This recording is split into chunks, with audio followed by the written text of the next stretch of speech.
Assalamu alaikum. Learn Tajweed the easy way. Lesson 22b. Practice Suratul Kafirun with a Qari. So far we were learning how to recite correctly. Now we will learn how to recite nicely by following one of the famous Qaris. Before that, let's take Tajweed tip. Don't recite the Quran in singing style.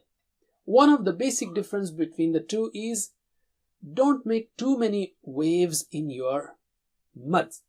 For example, if you want to say Inna Allah Ghafoor, so don't say Inna Allah, don't make too many waves. Let's take practice with Sheikh Muhammad Jibreel. Let us start. أعوذ بالله من الشيطان الرجيم. بسم الله الرحمن الرحيم. قل يا أيها الكافرون. قل يا أيها الكافرون. قل يا أيها الكافرون. قل يا أيها الكافرون. لا أعبد ما تعبدون. لا أعبد ما تعبدون. لا أعبد ما تعبدون. لا أعبد ما تعبدون. ولا أنتم عابدون ما أعبد.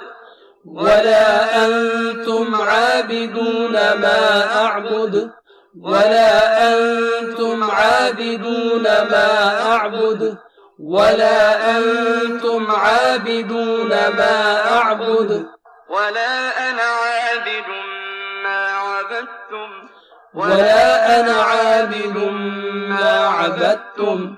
ولا أنا عابد ما عبدتم. ولا أنا عابد ما عبدتم. ولا أنتم عابدون ما أعبد.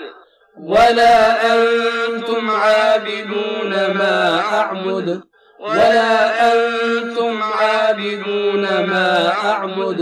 ولا أنتم عابدون ما أعبد.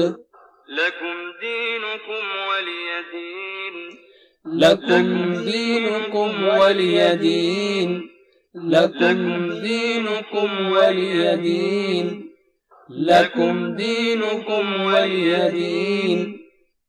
You may have noticed that you have to say it loudly, clearly, and open your mouth. Don't hesitate in opening your mouth. That's it for now. Jazakumullah khair. Wassalamu alaikum.